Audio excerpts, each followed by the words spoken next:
my God. I can't believe I'm 67 years old now. And I was in touch with an old friend of mine that I grew up with named Hal Forbush and with his daughter. And it reminded me of one of the first adventures that me and Hal ever went on. I was, we were both 16 and we both had dropped out of school, at different times. And it started working. Anyway, it was the summer. Oh, I can't remember what year. 71, I think. No, 72. 1972.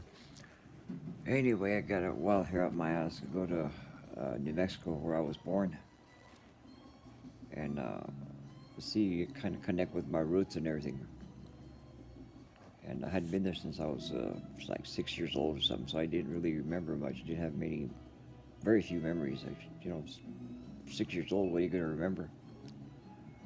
Anyway, I'm walking down the road.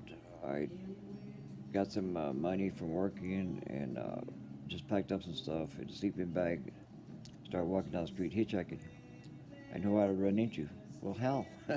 So he asked me, well, where are you going? I said, well, I told him. I said, hey, you want to come along? He said, yeah, why not? So he did. We both. It's funny to look back at it now. Dude, everything was so simple back then. Even the song playing in the background was popular at the time. And anyway, that that day, I think it was that night, we made it to Salt Lake, from Rexburg to Salt Lake. So that's not bad. That's not a bad time at all. And we found a laundromat. We stayed in the laundromat. Well, we start trying to sleep anyway. And this lady, this biker lady, walks up and says, she recognized that we were young. And so she says, you guys are on the road, huh? I said, yeah. So she says, well, you can come stay with me and my hubby. And it turns out he was a biker, a hardcore biker. I can't even remember what gang he was in. So anyway, me and Hal stayed with him, with those people for the night. Next day, he dropped us off on the freeway, and we hitchhiked all the way to, it's called Tucumcari, New Mexico. And it's funny because first time in his life, Hal knew what it was like to be the minority instead of the majority. Obviously he wasn't racist. He was a good guy, man. I liked Hal. We were, you know, we were good friends. I just wish I could have had. I wish I could have talked to him one last time. I did talk to him about a year, about 6 months, I guess, before he passed. Anyway, we finally made it to New Mexico, and that's another story. I mean, just all kinds of crazy shit happened. Oh man, it just brings back another funny memory. There was this little wino, I mean a hardcore wino that we met in Tucumcari, and Hal was trying to tell him his name because he's asking, "What's your name?" He said, "My name's Hal Forbush." And I guess in his alcoholic days, he couldn't understand that Forbush was a name, and he kept holding up his finger saying, "Four bushes." No, no, no, not four bushes. Four bushes. Four bush. He just couldn't understand that. The drunker he got, God, it was so funny. The drunker he got, the the more he just couldn't understand. And he just had us. He just he had us crack it up. Yeah, it was just funny.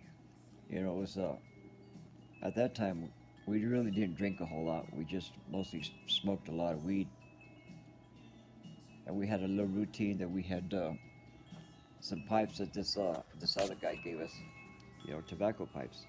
Well, me and Hal, what we did is we hollowed them out, made the bowls bigger, and then we'd smoke pot. So we walked from my grandma's house. Oh, that's where we stayed. We're staying with my grandma. So we walked from my grandma's house all the way around the block 4 times, smoking a bowl. Man, we get so stoned. Oh my God. And then he comes up with this idea. Hey, let's grow some weed. So, okay, yeah, it's not a bad idea. We can try it. So what do? We planted seeds in my grandma's plants, in her house plants. And she notices like, well, her flowers would die or whatever she was growing, but the weed kept growing and had a real nice a real nice flower top on it, and she kind of liked it. It didn't occur to her it was weed. It was pot. So yeah, that kept us in pot that way for a while too. I just oh man, this just so much. I can't. I don't know. I wouldn't even know where else to begin or what other story. And when I mean story, I don't mean made up. No, I mean things that happened to us. Uh, just so many adventures that we went on. Anyway, Sarah, this is for you. Yeah, your dad he's a decent guy. He was, and we were good friends. Yeah, he knew my first three wives. Well, I won't. Sounds bad, but I'm my fourth wife. But that's it. This is the last one. But anyway, yeah, he knew my three wives. And the last time I saw Hal, I think was in shit, 1984, 85, somewhere around there. He was in El Paso, and he came by and he stayed with us about 3 days. And yeah, that's the last time I actually saw him. Spoke to him about 6 months, I guess about 6 months before he passed. Anyway, Hal, here's to you. Take care, brother. I do miss you.